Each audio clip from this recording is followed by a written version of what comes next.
Bonjour et bienvenue à cette lecture de poésie organisée par le Centre des arts de Stansted dans les cantons de l'Est, région qui est sur un territoire traditionnel et non cédé du peuple Abénaki et de la Confédération Wabénaki. Nous sommes reconnaissants et fiers de faire partie d'une longue histoire de création et de partage d'histoire sur ces terres. Cette série a été fondée par Gabriel Sarti, qui est avec nous aujourd'hui. Mon nom est Shirley Pomerantz et c'est avec grand plaisir que je vous souhaite la bienvenue. Vous savez déjà peut-être que la série se passe des fois en français, des fois en anglais, en alternant. Aujourd'hui, bien sûr, la lecture sera en français et c'est un spécial des cantons de l'Est avec Geneviève Letarte qui est près de Sutton en ce moment et France Mongeau qui se trouve à Dunham. Dans quelques instants, je vous présenterai les deux poètes, mais tout d'abord, j'aimerais passer la parole à Diane Regimbald, la programmatrice des événements en français de cette série. Allô, Diane. Merci, Shelley. Alors, je suis très, très heureuse, enchantée pour cette dernière lecture de la saison que France Mongeau et Geneviève Letarte aient accepté mon invitation à faire une lecture ensemble dans le cadre du Focus Poésie sur Zoom, dont je fais la programmation francophone, comme vient de le dire Shelley. Les deux vivent en Estrie aussi, comme ça a été dit. Geneviève en grande partie à Sutton, même si elle a toujours son pied à terre à Montréal. Toutes deux viennent de faire paraître un recueil de poésie, l'une au Norrois, l'autre aux Écrits des Forges. Et j'aimerais noter que ces deux maisons d'édition, consacrées essentiellement à la poésie, célèbrent cette année leur 50e anniversaire respectif, ce qui est vraiment formidable dans le continuum poétique. France, grande amie depuis 2003, mais je suis son travail depuis ses débuts, est une poète qui a une écriture forte, sensible et ciselée, qui connaît la puissance même des mots, de leur fragilité. Elle mentionnait dans un entretien récent qu'il n'y a pas de certitude dans l'écriture et que tout est toujours en construction. Je vous lis un petit extrait de l'ouvrage Lilas de la steppe. J'arrive à la fin de la traversée avec mes bêtes. Un chevreau de plus erre dans l'histoire. Il devient ce personnage que j'évoque sans cesse, avant de repartir, devenir l'arbre d'un seul récit. Quant à Geneviève, lorsqu'elle est à Montréal, elle est ma voisine, celle que j'aime croiser. Je suis son travail depuis très longtemps. En premier lieu, ce fut son travail performatif qui m'a profondément séduite. J'ai toujours été fascinée par l'artiste et écrivaine qu'elle est, qui a ce talent de la multidisciplinarité avec un sens du rythme marqué par la musique. Je la cite dans son dernier recueil, Mais ailleurs, que ta peau connaisse la caresse du lac, que ton rêve t'indique la voie, que tes pas ne craignent pas l'inconnu, que le livre s'écrive envers et contre tout. Alors, je vous souhaite une bonne lecture, France et Geneviève. Au plaisir de vous écouter. À toi, Chélie. Merci, Diane. Maintenant, juste un petit mot pour vous rappeler que pendant la lecture, tous les écrans et les caméras seront fermés, sauf bien sûr ceux des poètes. On veut les voir, on veut les entendre. Si vous avez des questions, des commentaires pour les poètes, s'il vous plaît, les écrire dans la section de conversation, le chat. Et à la fin de la lecture, je poserai quelques questions aux poètes, dont les vôtres, si vous en avez. Et à la toute fin de l'événement, je vous demanderai d'ouvrir vos caméras et vos micros pour qu'on puisse se saluer et se parler de façon plus informelle. Alors maintenant, pour présenter nos deux poètes, il faut être un peu patient avec moi parce qu'elles ont des longues biographies, elles ont fait beaucoup, beaucoup de choses, les deux. Alors, je commence. Geneviève Letarte vit à Montréal, mais ces jours-ci, elle passe la majorité de son temps souvent près de Sutton. Elle pratique l'écriture sous différentes formes. Elle a publié des romans, notamment Souvent la nuit, tu te réveilles, avec l'Hexagone en 2002, des recueils de poèmes dont le plus récent, Mes ailleurs, est paru aux Écrits des Forges en 2020, ainsi qu'un carnet de voyage intitulé Bruxelles dedans dehors avec Maelstrom Bruxelles en 2018. Elle est aussi connue pour ses performances poétiques et ses disques de chansons produits sous étiquette Ambiance magnétique. Elle a traduit des œuvres de Virginia Woolf et de Mavis Gallant, ce qui lui a valu d'être finaliste au prix littéraire du gouverneur général du Canada. Depuis plusieurs années, elle œuvre au sein du comité éditorial de la revue L'Inconvénient, où elle tient une chronique littéraire. Elle a été co-commissaire avec Fortner Anderson du projet de médiation culturelle L'Inventaire des faits dans 9 lieux de Montréal, un après-midi d'été, prix Poésie dans la Cité 2018. Elle a animé un cercle de lecture à voix haute à la librairie Olivieri en 2015 et participé au projet Écriture publique du Centre d'art en 2014.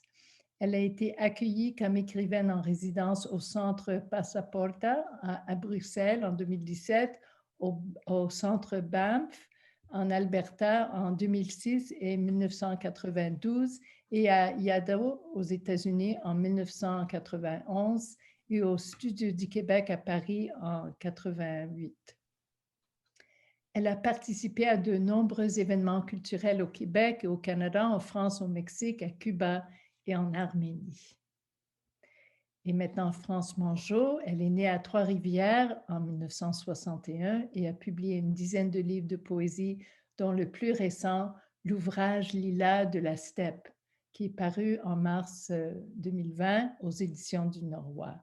4 livres d'artistes s'ajoutent à ses publications. Elle collabore à différentes revues littéraires et à différents collectifs. Son texte, publié dans Le Bonheur des poètes aux Écrits des Forges en 2007, a été mis en image dans le long-métrage Un cri au bonheur, réalisé par Philippe Aylock la même année, mentionnant aussi sa participation à différentes manifestations littéraires au Québec et à l'étranger, notamment au 20e Festival de la poésie de la Méditerranée à Palma de Majorque en 2018, aux Lectures des poètes en résonance à Paris en 2016, aux Rencontres culturelles obliques aux Adrets en France en 2012 et à la Semana del Libro de Québec à Buenos Aires en 2011, aux ateliers de la traduction Anada y Tornada dos à Barcelone en 2009 et plus récemment au Festival international de poésie de Montréal en 2020. France est actuellement professeure de littérature et de français au Cégep Édouard-Montpetit à Longueuil. Elle copilote depuis 2017 l'événement littéraire Le Laboratoire de l'écrivaine et de l'écrivain. Elle vit à Dunham, dans les cantons de l'Est, depuis près de 30 ans. Voilà, et je vous laisse, à vous deux, les poètes, je vous laisse la parole.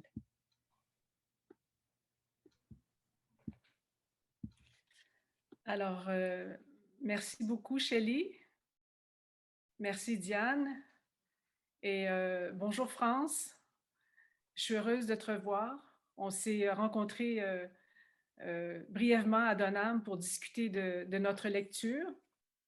Alors, on avait convenu d'un certain petit programme. Alors, c'est moi qui commence cette partie de la lecture. Alors, je vous lis quelques extraits d'un recueil paru en 2014 aux Écrits des Forges et qui s'intitule « L'année d'après ».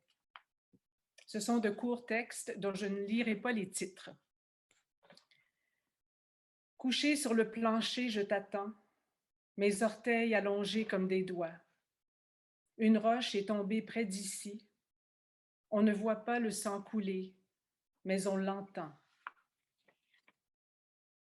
La lune monte, je descends, me rabougris dans la fatigue, à trop vouloir accueillir le réel, cette barrière irrésolue. Les franges du soir créent des ombres et mon cœur se serre à la pensée des mots qui s'accumulent sans transmettre l'amour.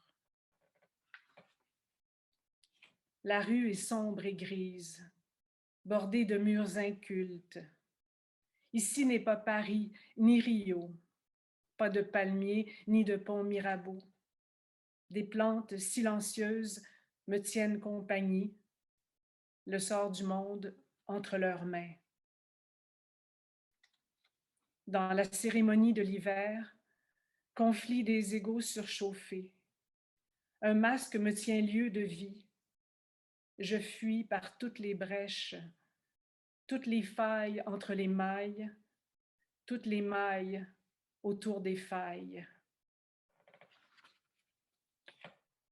Nuits effritées, nuits noires et mouillées, nuits de mal au corps et de repos factice, nuits d'enfants perdus dans les draps, nuits sans lendemain, flottant à la surface des lits, au-delà des doigts et des sexes engourdis.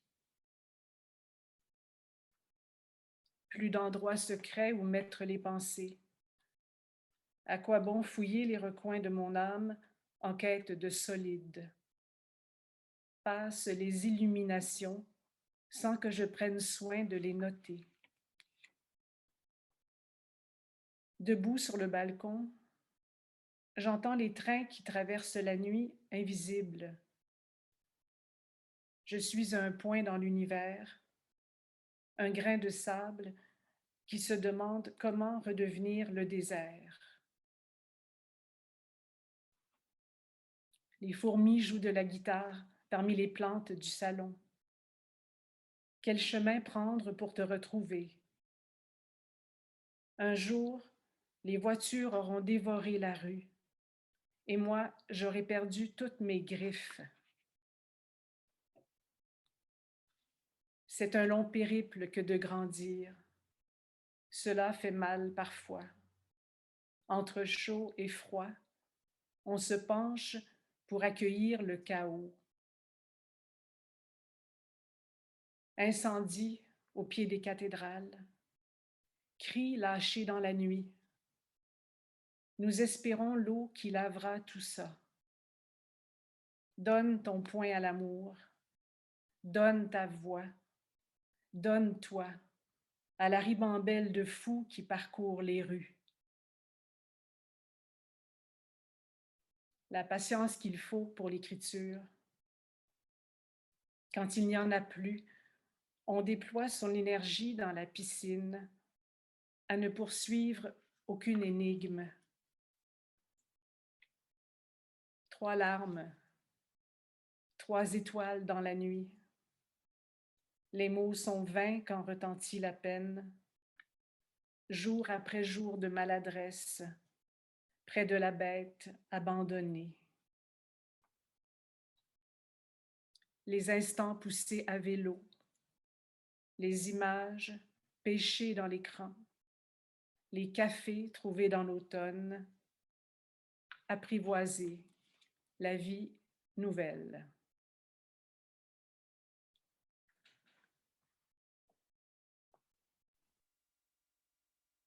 C'est à toi, France. Merci Geneviève. Le mot steppe claque dans ta bouche, cherche ta langue et sa nuit.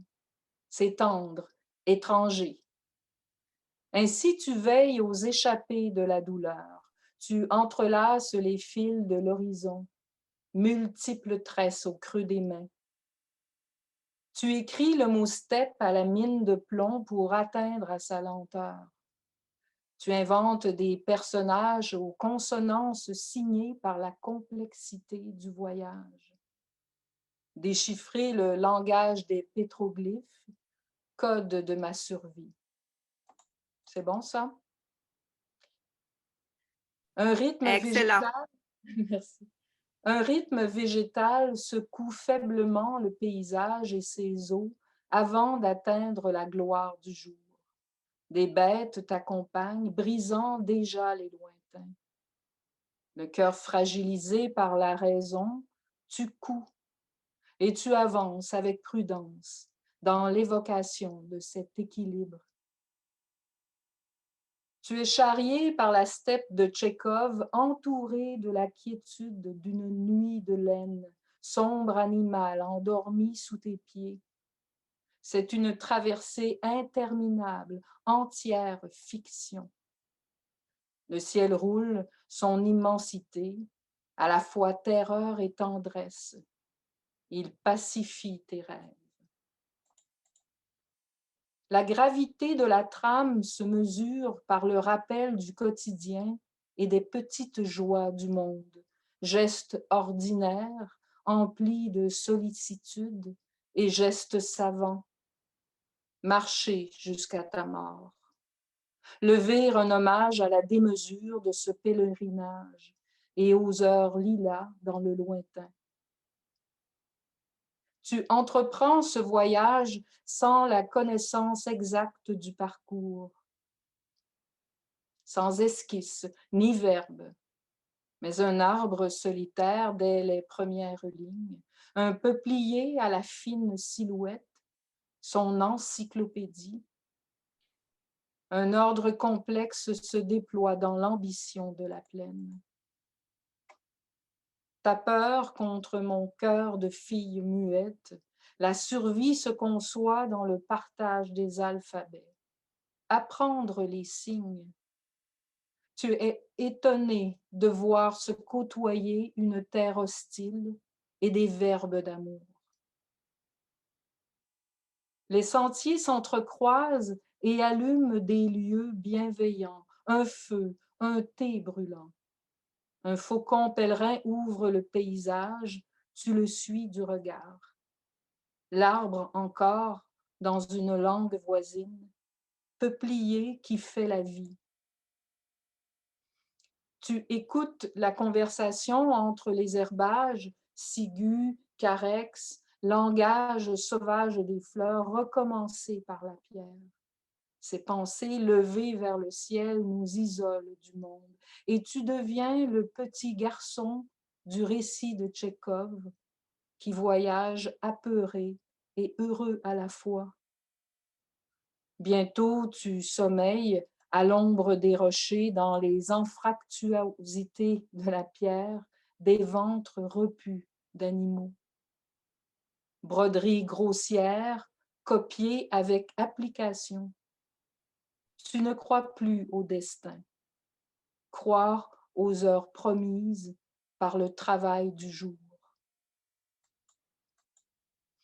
Persister comme la steppe, infiniment langue libre et mer intérieure, infiniment ouvrage où des vents soufflent et cisèlent les pistes. Être déraciné le temps venu de disparaître. L'enfance est forte, ainsi cachée dans la fiction. L'enfance, violente enfance et sa superbe solitude.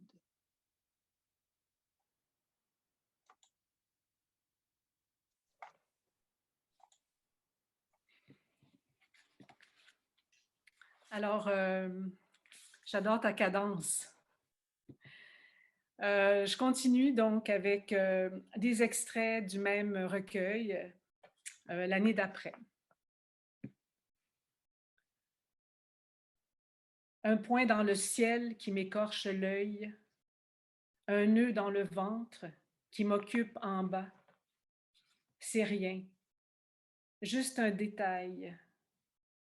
Et pourtant, si quelqu'un pouvait s'arrêter, là où tout commence.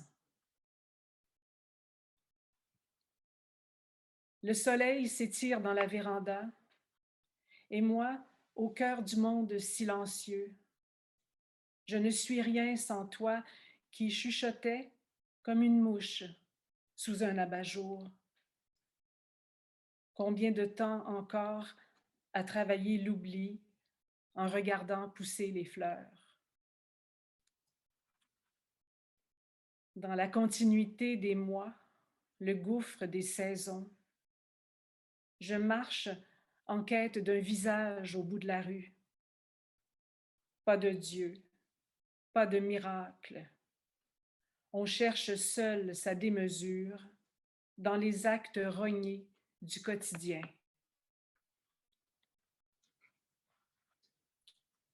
La poésie s'écrit dans la blancheur de l'absence et dans le noir de la soif, à la frontière de la petite et de la grande épopée. Quand le pain de chacun est posé sur la table, peu importe que la fenêtre soit propre ou sale. ciel ouvert au-dessus de ma tête, j'avance à grands coups de pédale. J'expire et j'expie tous mes péchés de l'enfance au firmament. Sous mes roues, le sable crisse comme une armée de cœurs brisés. Déposer un poème en guise de pierre au fond du jardin, une parole balbutiée à l'ombre des grands pins, et l'abîme soudain se révèle. Nos yeux écarquillés se souviennent de tout ce qui n'a pas été dit. Il faut franchir le rideau, ne pas rester prisonnière d'un souvenir, affronter l'éclat des chants de pissenlit et le nom prononcé malgré soi dans l'air pur. Les yeux fermés, je joins les mains pour capter la lumière du temps suspendu. Métaphysique de l'instant dans sa noirceur offert.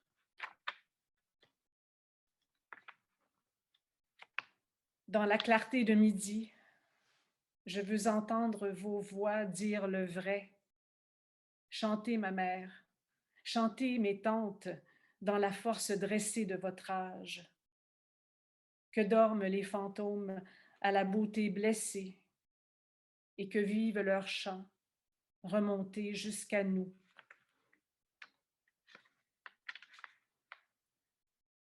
Je rêve d'une ville doucement exotique où je pourrais me promener, seule et nue dans mes pensées.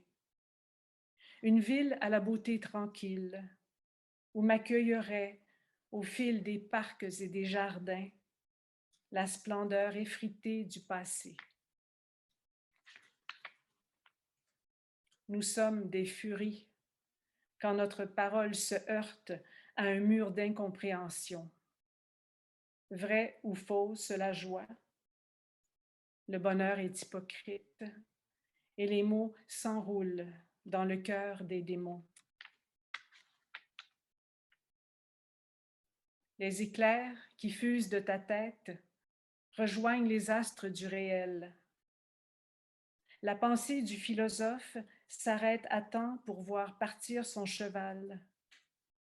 Les amours de l'artiste hésitent entre laine et couteau.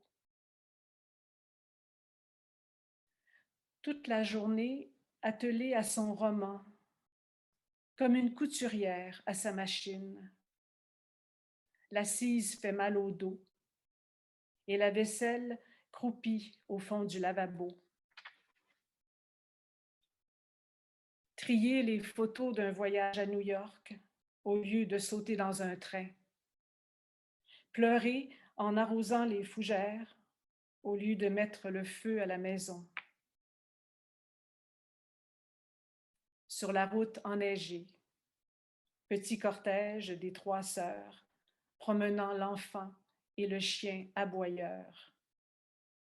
Les complexités de la vie se cachent dans le blanc du ciel.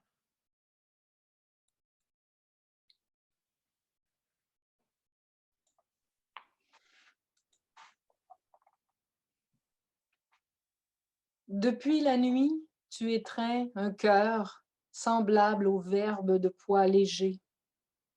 Pareil battement, pareil sang coule en nos veines fécondes. Des oiseaux disparaissent dans les lointains lilas, complices et généreux. Tes bras s'ouvrent tels des ailes, tu respires et tu plonges, malgré le danger de te noyer. Depuis la nuit plongée en cette trame aux arabesques complexes, elle est la mort, l'innocence fauve, peut-être pure.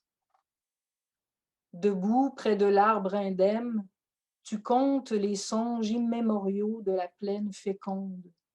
Du désert des herbages, tu reçois des fruits. Le petit garçon du récit de Tchekhov rêve à la fin du voyage. Il respire doucement dans le songe lilas qui nous enveloppe.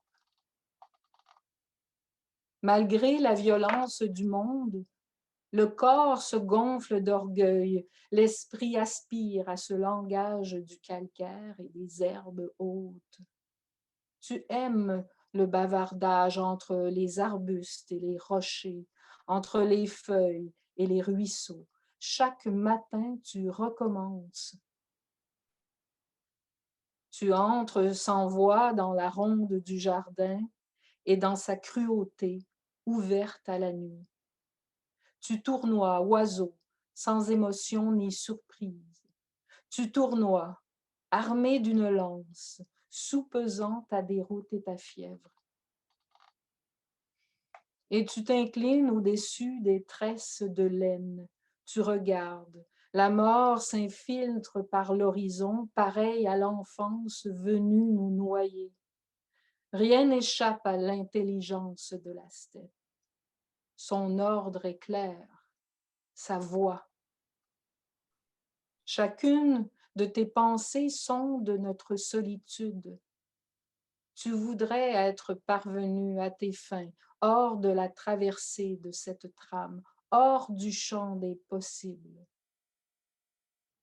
Une voix fuse du sol. Le petit garçon du récit de Tchekhov entend le même chant sourdre de l'herbe. Tu vas chaque jour chargé de laine et de verbes. Les images forment leur belle arborescence de phrases. Les mots tombent et tu tombes avec eux. C'est une chute tendre, un abandon, presque un envol. Des voix s'échappent de la complexité des hauts herbages. Tenter un sens, faire surgir les abécédaires. Certaines notes font reculer la pénombre. Tu les recopies au crayon de plomb dans un carnet. Tu vois ma plaine enfantine dans son exil glacé. Dans le tissu de cette traversée se faufile le quotidien et ses exigences. Là se trouve l'exact point d'entrée de l'aiguille par où la vie injecte sa loi. Tu y deviens oiseau et peuplier, et tu peux tenir la main de la mort jusqu'à l'obscurité. Entrer dans le renoncement, devenir pays, lune ou sœur d'asile. Disparaître. Ainsi tu accélères le pas, tenant la main de la mort endormie. Marcher encore dans l'ouvrage lilas de la steppe. La steppe est une amie qui repousse ses habitudes contre ton sein. Tu entretiens l'espoir, un vocabulaire de l'arrachement, y demeurer, y pâtir, y inventer des histoires, ta connaissance des guet-apens, puis t'endormir en ces images rêvées. Tu dors, avec ta nuit sur le dos, voilure sombre de la maison morte. Une charge belle comme cet arbre peuplier dont la mélodie te griserait sans fin. Tu t'approches ainsi du drame où je suis clairvoyante. Depuis la plaine, tu observes l'oiseau lilas du paysage, absorbé par les possibilités de plénitude, fleurs et pistes à suivre. Un champ où tu nages, formant rondes faucons gris, denses grises. Tes ailes déployées en phrasé sur ta langue. Tu reconnais quelques aveuglements tendus comme des filets emprisonnant les mélodies. Tes vœux traduisent une confiance tranquille, un apaisement. Des verbes aboient dans la steppe. Ce spectacle appartient au jour vivant.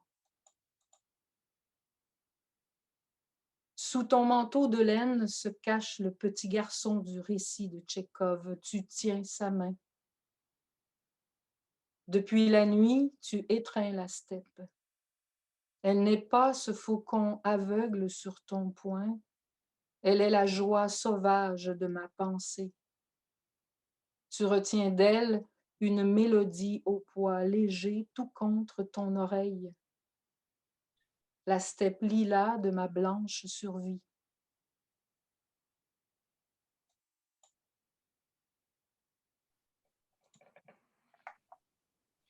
Merci. Est-ce que c'est ici? C'est la petite pause, je pense. OK, je vais ouvrir ma caméra. Merci beaucoup. C'est juste une petite pause pour laisser les poètes boire un peu d'eau. On va revenir encore avec d'autres poèmes et après des questions. Et je vous rappelle, si vous voulez mettre des commentaires dans la partie conversation, n'hésitez pas, ça va nous faire plaisir. Je vais pouvoir poser vos questions aux poètes après. Alors, quand vous êtes prête, Geneviève, est-ce que c'est toi qui recommence? Oui. Ça va? OK, je vous laisse. Alors, je vous lis cette fois des extraits de mon tout récent recueil, Mes ailleurs. Et le poème dont je vous lis des extraits maintenant s'intitule « Le temps a filé ». Évidemment.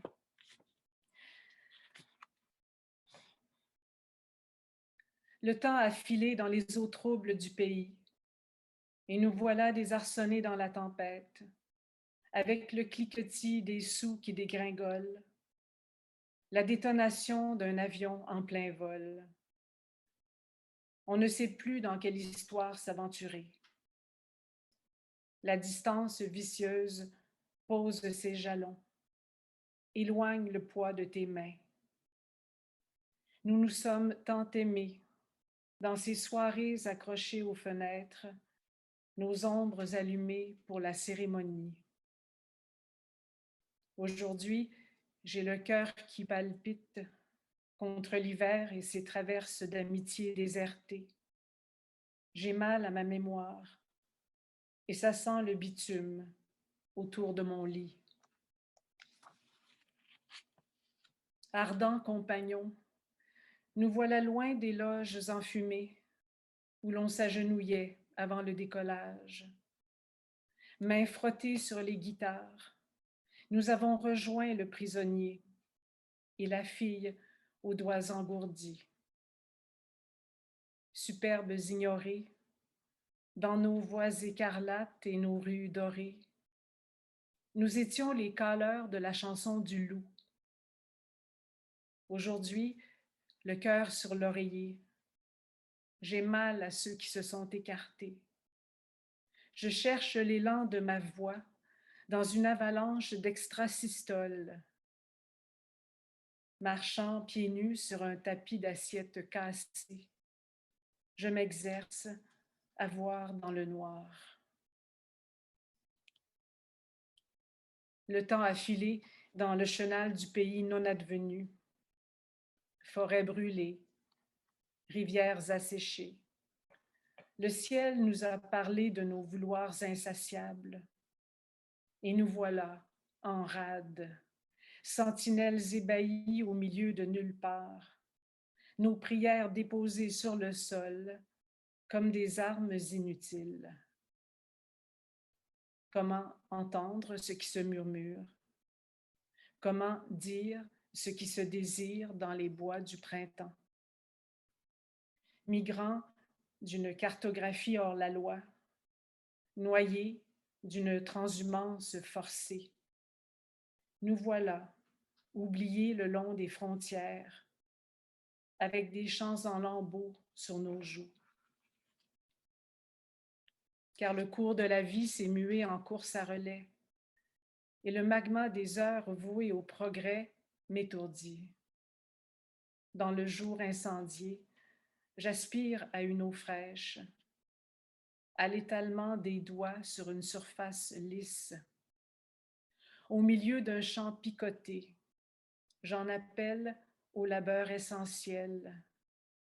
Toi et moi, réunis dans une bulle de temps prolongée, loin des voleurs d'astres, des forceurs de finances.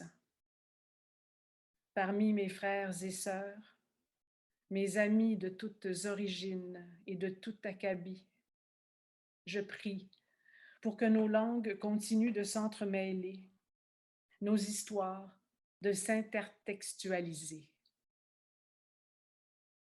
Dans ce pays qu'hier encore on croyait sorti du bois, nous voilà réduits à parler, manger, mourir seuls. Sous la menace des briseurs de rêves, nous pleurons dans le noir. Héritiers d'une langue invraisemblable de séries télévisées, nous voilà loin des scènes minuscules où l'on se propulsait au meilleur de nous-mêmes, à peine givrés, certainement amoureux. J'entends teinter nos musiques minimalistes, nos poèmes scandés dans un micro sacrificiel. Comment vivre aujourd'hui avec l'assaut répété des vendeurs de fadaises? Il nous faudra des ailes pour aller respirer les fleurs jaunes et fragiles qui poussent au bord des fossés. Et le temps qui filait en eau trouble s'est figé, en images saturées sur nos écrans, et nous voyageons immobiles, de rizières scintillantes en marécages boueux, avec les tigres et les éléphants. En cette ère d'étreinte dématérialisée, je pense à vous, compagnons des parcours en zigzag.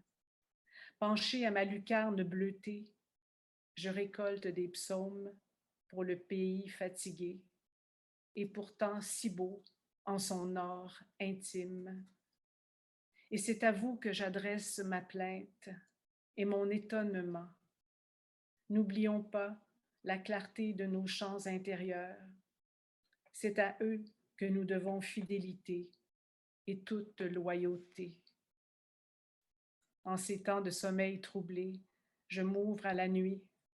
Pour ne pas céder à la peur, je palpe ma chair de réel et remonte le cours de mes pensées chatoyantes. Dans la mutation croissante du soleil, j'aspire à une hutte d'ombre, un silence parfait pour jouer du piano. Dans l'observation des formes se trouve l'élargissement de la conscience. Dans l'énonciation des vœux se trouve la liberté. C'est vers elle que nous avancerons après le long hiver, nos pieds dans les bottes magiques d'une artiste de cabaret.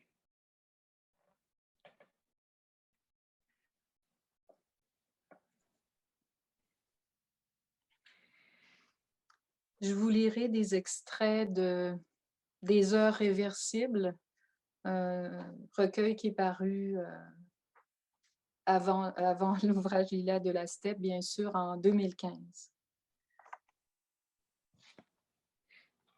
Elle appartient au salaire et à l'œuvre de la route, à cette chorégraphie des paysages, des chargements, des voies où je lève des plans, balise le papier froissé du territoire en un réseau inextricable de chemins.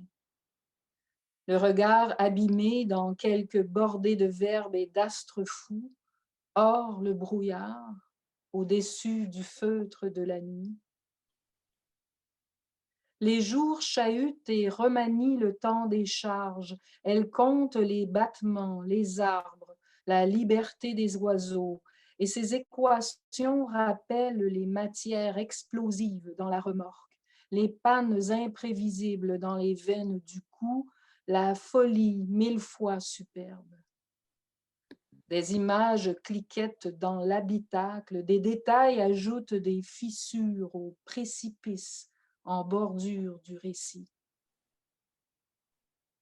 Une mélodie prolonge sa course parallèle, des voix s'esquivent, empruntées pour revenir au réel, loin de cette échappée. J'invente des parcours tenant compte des haltes, des chantiers. Tout est retenu dans l'étymologie des heures. un trajet prévu pour le camion sans elle et sans cet être en elle qui veille depuis 3 ou 4 éternités avec ses résolutions courageuses et ses hésitations. La mécanique souveraine, le corps lutte tendu dans cette affaire d'ordre rude. Elle poursuit une quête précieuse, piste toujours fraîche dans la solitude. Maîtriser la puissance écarlate au bout de ses bras brûlants, dans ses paumes, le camion déraisonnable sur le sol, chargé pour plomber le réel, où elle s'engage, respirer à nouveau. Elle ne traverse pas le continent sans sa main au volant dans l'abordage des rêves, sur le bas-côté, sous la voûte de la route ou sous le véhicule, habitacle blindé de mes premiers démons. Elle consent au salaire impitoyable qui la prend, familier, désœuvré, le poids lourd fil des heures pures, lumineuse passerelle. La pluie assure au jour un tel poids de silence.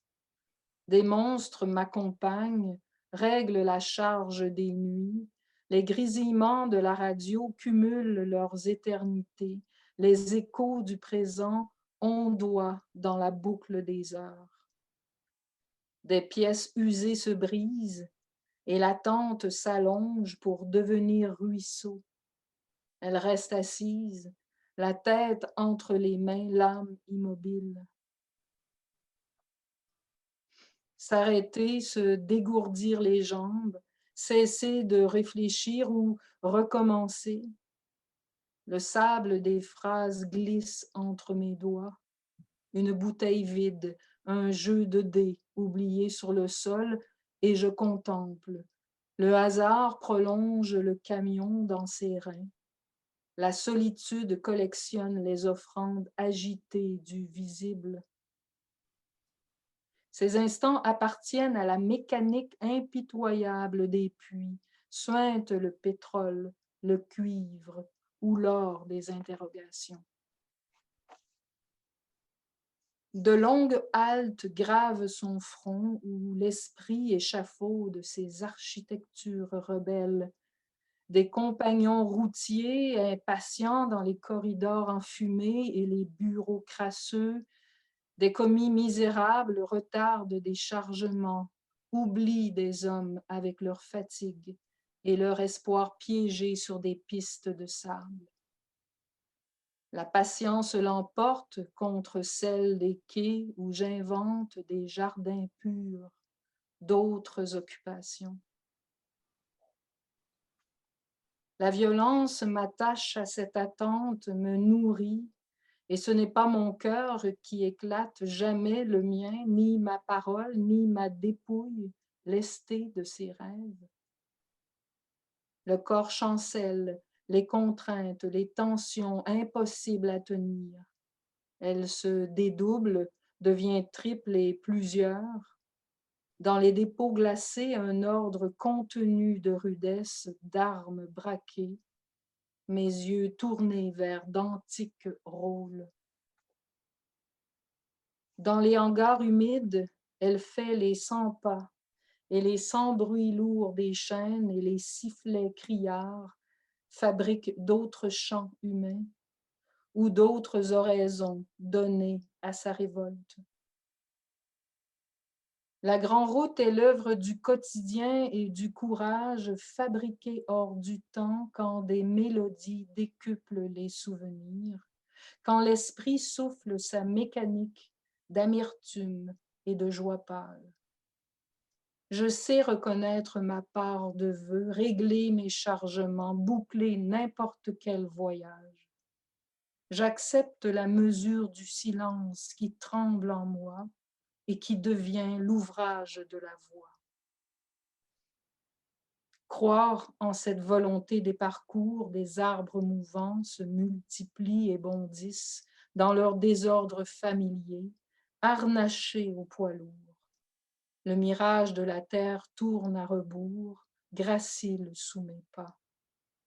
Dans cette solitude rugit la gloire de la route, toujours la gloire inaltérable de cette même grande route au bout de mes bras.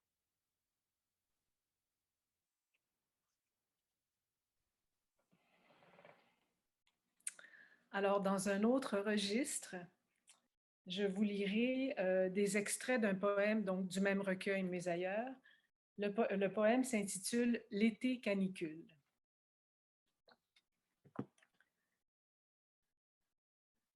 Ce fut un été étrange et étouffant, loin des Rosenberg et de la cloche de détresse. Le choc du 21e siècle dans le fourneau crépitant de la ville. Des bribes d'amitié sur fond d'inquiétude, trop de vin bu les soirs de canicule, l'été d'un amour qui se cherche dans le miroir des eaux vagabondes. Ce fut l'été d'une ville ébranlée par les marteaux-piqueurs, les excavations, les béliers, les grutiers. Un été de voitures et de climatiseurs arrogants, de rues au bitume fumant. Un été où l'éparpillement aura persisté et creusé sa trame d'insatisfaction dans les pensées de celle qui ne connaît pas le repos. Ce fut un été de vertige au sommet de pentes imaginaires, l'été d'une histoire qui s'écrit mentalement et non pas sur la page. Ce fut l'été des enfants rescapés d'une grotte en Thaïlande, leurs yeux retrouvant la lumière grâce à des secouristes géniaux. Ce fut un été de migrants bloqués aux frontières, de gamins anonymes lâchés dans des sentiers minés, l'été d'une petite fille titubant dans une mer de déchets, tandis qu'ailleurs le scandale se décline en malbouffe, écran meurtrier, fusil de plastique rose. Ce fut l'été des êtres proches devenus distants, mystérieux, étrangers. Les uns perdus de vue, les autres retrouvés, au détour d'une rue, d'un coucher de soleil. L'été de la fracture dans le temps humain, la dissémination des forces aux quatre coins du globe. Un été où l'écriture fut une tentative répétée de mots jetés en coups de vent sur la page, de phrases tourbillonnant dans la nuit. Ce fut l'été des voisines en jupe longue, fuyant le soleil à l'ombre d'un arbre maigrichon.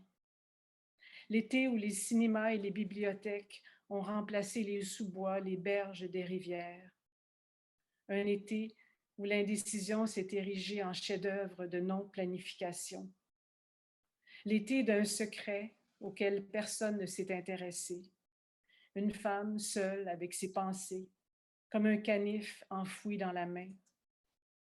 Un été où l'on aura oublié souvent ses lunettes, ses clés, ses pinces à cheveux, ses lumières de vélo. Un été où persistait dans l'air lourd l'odeur fétide des fientes de pigeons. Ce fut un été de somnolence au petit jour, peau contre peau sous le ventilateur. L'été où les infirmières ont crié pitié dans des hôpitaux sans climatiseur, ni médecins, ni quantité suffisante de vinorelbine. Ce fut un été de dérive incendiaire, de réel rétrogradé dans un système à 2 vitesses. L'été d'une dent qui s'apprête à sortir, d'un récit qui s'écrit sans s'écrire, d'une chanson s'effritant au fil des jours délavés. Ce fut un été de tumulte intérieur dans un décor d'asphalte, de paroles ivres, de poubelles éventrées dans les ruelles. Un été de conscience altérée, de poésie muette sous le ciel brûlant. Un été de tradition millénaire partie en fumée. Ce fut un été de chiens flasques, tressaillant à l'ombre des balcons, de bébés titubant sous les jets d'eau publics. Un été où des vieux fatigués d'implorer s'abandonnaient au silence. Ce fut l'été d'une planète striée de feu et de lave, l'été des pitbulls meurtriers et d'une meute humaine déchaînée. Ce fut un été de regards croisés dans les sentiers rocailleux, l'été d'une fontaine qui suffoque en Italie, tandis que le ciel se dégage sur Mars. Ce fut un été de pardon aux victimes des abus du clergé, l'été des selfies avec les coyotes, l'été d'un cheval de calèche effondré d'épuisement. Ce fut l'été d'une femme autochtone retrouvée saine et sauve à Maniwaki, l'été d'un bébé né sous le signe du lion. Ce fut un été où la nuit battait la mesure dans le champ des possibles, un été rêvé pour livrer de la crème glacée.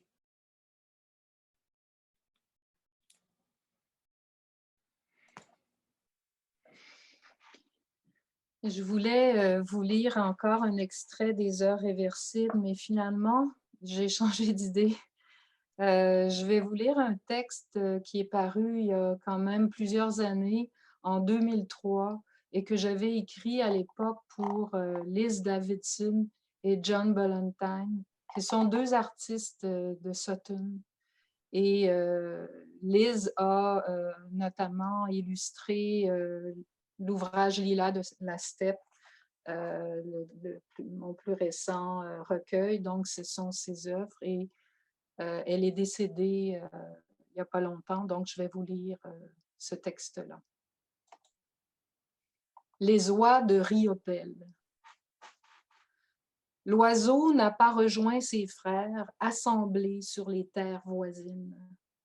Le squelette écartelé de ses ailes s'est accroché aux parois sèches de la grotte, où les ocres et les noirs minéraux racontent l'exaltation de pouvoir s'arracher de cette gravité terrestre, maudite, mal aimée. Gravité du corps sans cesse rappelée par ses propres cendres, peau terreuse, muscles rivières, gestes amoureux de la rondeur du jour. L'oiseau respire encore malgré son immobilité d'argile, de poussière et de roc. Le souffle de la pierre, ranimé par les flammes, dessine l'armature fragile et séculaire de la première chair vivante. Le réseau des veines est encore visible et dicte dans son impétuosité millénaire le premier envol conservé pour notre mémoire. Le premier envol conservé au creux des grottes par les premiers dessins.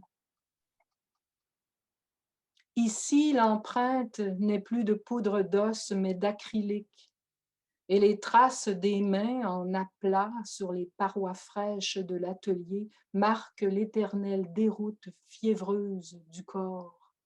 Le corps grave mais aimant de l'homme, incliné au-dessus de son travail. Son chagrin pur éclabousse les figures primitives des cercles et des chasses aux grands oiseaux des marais.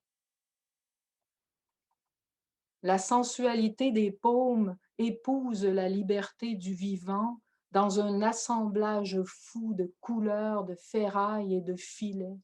Les armes blanches et nocturnes protègent les souffles meurtris, étranges sonars du fond des eaux, où fraient les premiers atomes. L'aigle blanc du Nord, rapace incendié par les doigts de l'artiste, est un mage espion, 10 heures de bonne aventure. Les kilomètres de route s'allongent en cascades d'arbres et de prairies jaunes de froid, et les oiseaux infatigables fuient. Les oiseaux bernaches et malards fuient en scandant leurs cris, rappel incessant du parcours à suivre. Imprimé dans l'œil et la nervure de leurs ailes, le tracé aveugle du nord vers le sud, celui-là même gravé sur les parois fraîches des grottes, gravé dans l'ossature du corps, le vivant des terres à survoler pour atteindre les grands marais. L'or et l'argent des outils jetés sur le sol scintillent dans l'atelier. Dans ce fouillis de papier et de pierres sablées passent les rires, les robes fraîches et les gestes de la main amoureuse. Signaux visibles du ciel pour l'oiseau et ses frères, qui, tels des fleurs migrantes, retournent dans la neige des nords.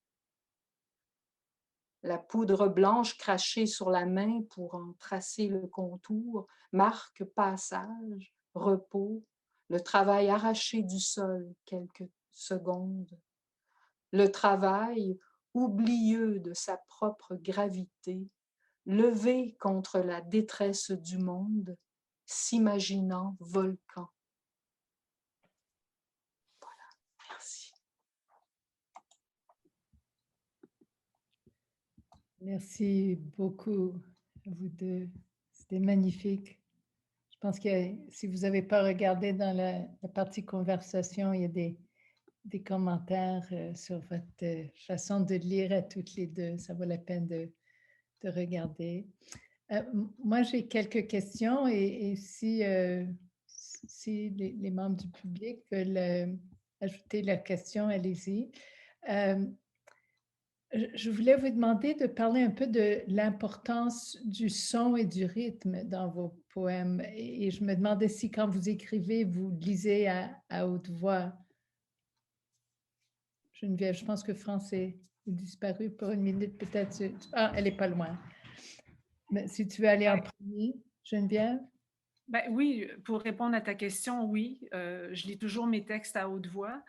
En fait, que ce soit de la poésie ou même du roman, je lis mes textes à haute voix pour c'est une façon de les travailler aussi dans l'écriture, mais aussi une façon de les apprivoiser moi-même pour moi-même.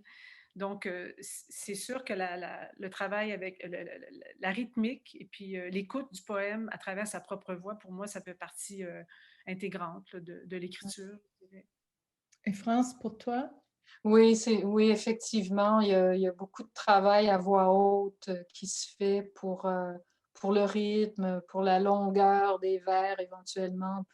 Il faut que ce soit lié à mon propre souffle et faut pouvoir les lire à voix haute. Donc, il y a comme un travail à l'écrit et avec la voix, oui, oui. Comme même chose que Geneviève, effectivement. On dirait que c'est deux expériences très différentes de vous entendre et de vous lire. C'est vraiment remarquable. Moi je le sens vraiment, c'est autre chose complètement de vous entendre. Mais en vous lisant, j'étais très consciente de l'usage des consonnes, puis des sons qui reviennent. Je me suis dit, ah, ça va être extraordinaire de les entendre à voix haute. En France, par exemple, dans les heures réversibles, je trouvais ça très intéressant. Il n'y a pas de ponctuation vraiment, ou très peu de ponctuation. Puis, tu as des images qui se chevauchent. Il y a des mots comme des mots charnières qui s'attachent à l'image précédente et l'image qui suit. Est-ce que c'est quelque chose que tu fais souvent ou c'est surtout dans ce poème-là? Ben, à rebours, je me suis aperçue qu'effectivement, dans d'autres textes aussi, je l'ai fait, mais peut-être pas aussi consciemment que dans les heures réversibles, où là, je me suis amusée à justement faire ces allers-retours pour permettre différentes lectures, dans le fond, Oui, ça multiplie les images d'une certaine façon. Ouais. c'est vraiment fascinant. Il y a cette phrase, elle ne traverse pas le continent sans sa main au volant dans l'abordage des rêves sur le bas-côté, sous la voûte de la route ou sous le véhicule, toutes les V et les OU qui reviennent, c'est très, très beau. Puis, dans ce poème-là, il y a des images, on parle d'un camion, de la route, de l'habitacle, mais on dirait que ça parle de la poésie, de l'écriture. Ouais. Aussi, oui. Les deux. Oui. La route de la poésie. Il y a aussi des images cliquettes dans l'habitacle, des détails, ajoute des fissures au précipice, au bord du récif. Très, très beau. Geneviève, je voulais savoir si, j'imagine que oui, il y a un lien entre vos chansons et vos poèmes. Est-ce que vous pouvez en parler un peu? C'est-à-dire que j'ai rarement mis en chanson mes poèmes comme tels. Je les ai fredonnés un peu à quelques reprises, mais c'est quand même deux univers séparés parce que mes chansons, en fait, elles partent de musique. Je ne travaille pas tellement avec un texte, puis après ça, je vais le mettre en chanson ou en musique. C'est plutôt des bribes pour ce qui est des chansons, là, les bribes qui se mettent les unes après les autres avec une mélodie qui se construit au fur et à mesure. Donc, c'est quand même deux univers différents au niveau du travail de la matière elle-même. Mais il y a quand même certainement une similarité au niveau du genre d'écriture. Quand on bavardait avec France avant la lecture, elle me disait qu'elle était frappée par l'aspect réaliste là, de ma poésie, que je revendique volontiers.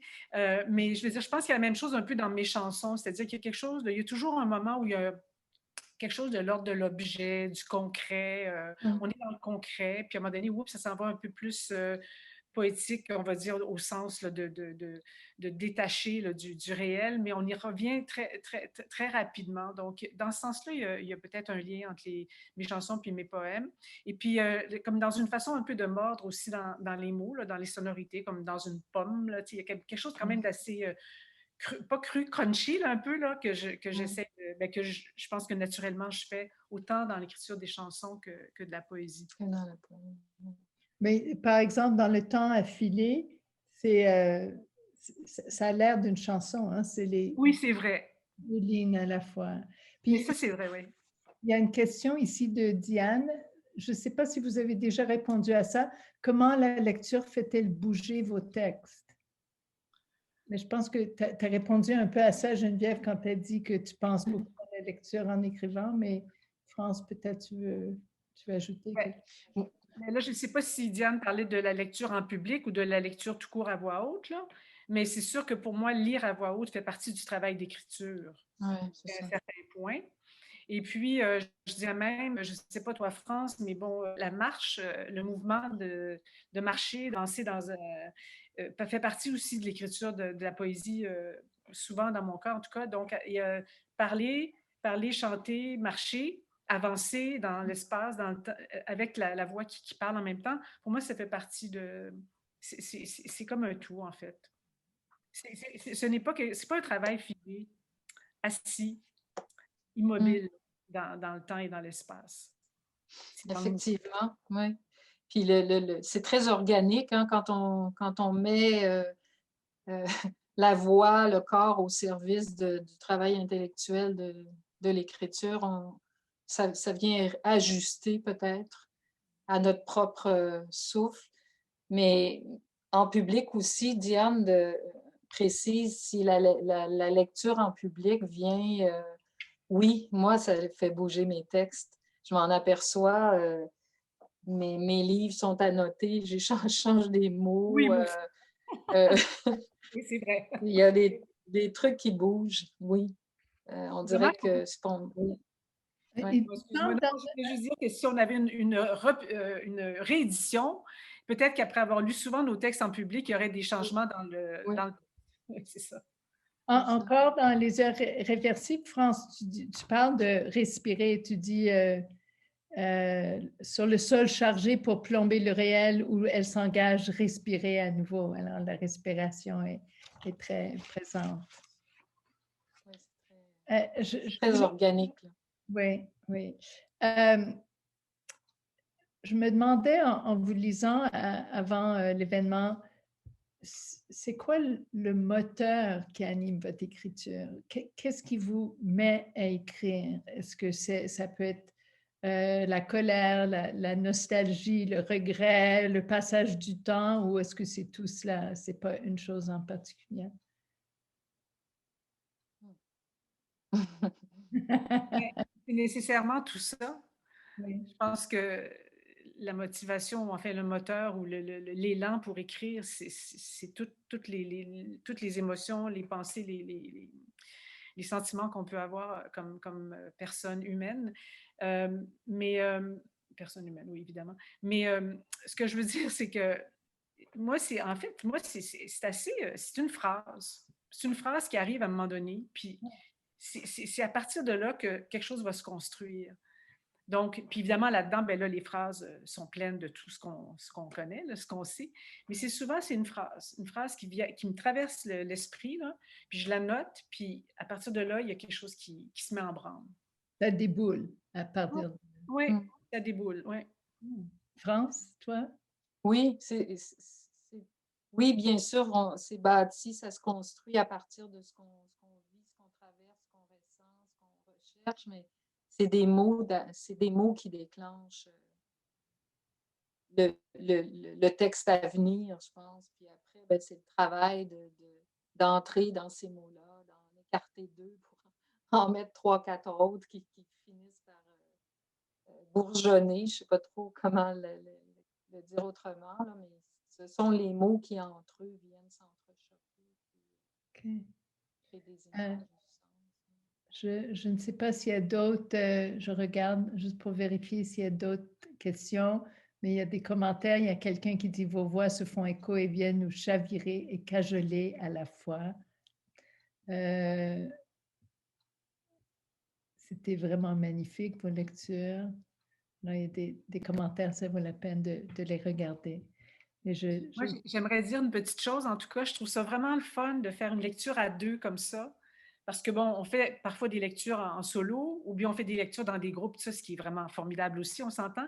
Mais je trouve qu'à deux, comme ça, il y a vraiment comme un dialogue, bien évidemment, qui se tisse entre les deux œuvres, enfin, entre les deux types d'écriture, puis entre les voix. Puis moi, j'ai trouvé ça vraiment stimulant de faire ça.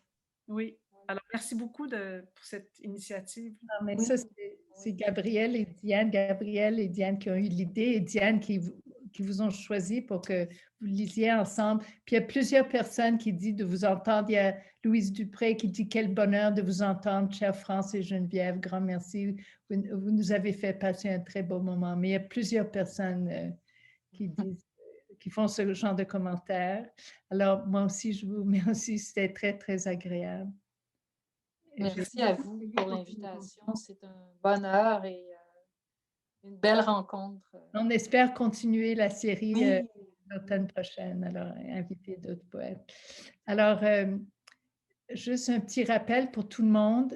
L'enregistrement de cette lecture se trouve sur YouTube ou bientôt, ça serait sur YouTube peut-être en quelques jours, sur la chaîne du Centre des Arts de Stansted, ainsi que sur leur page Facebook et sur le site web du Centre aussi. Alors, puis je pense qu'au début du chat, si vous allez tout à fait en haut, vous allez trouver ces liens, surtout pour le Centre des Arts de Stansted et pour YouTube.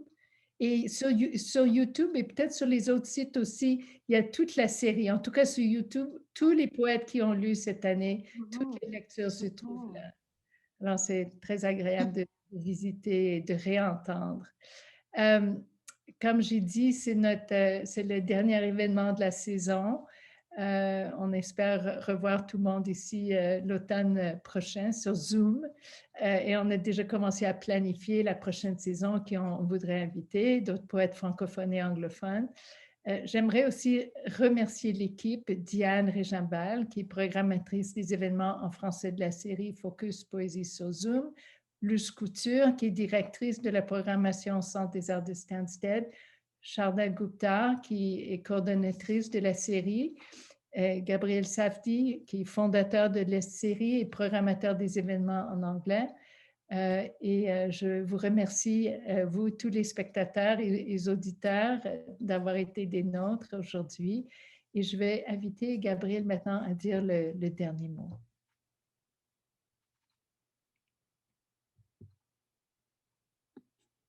Bon, alors, premièrement, j'aimerais vous remercier, Geneviève et France, pour une lecture vraiment merveilleuse. Et je trouve que vos voix étant tellement bien harmonisées, pardon, je vais prendre bon, oui, la poésie si riche en sensibilité, du lyrisme si pur et coulant, vraiment enrichissant. Alors, j'ai des mots à dire pour le... Alors, merci et à la prochaine. Hein.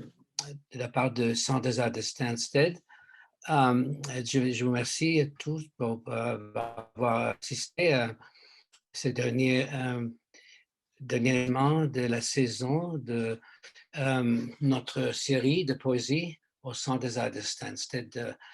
Le centre est un organisme à but non lucratif basé à Stansted, dans le canton de l'Est, oui. Notre mission est de promouvoir les arts et de la culture à Stansted dans les cantons de l'Est et au-delà de la région.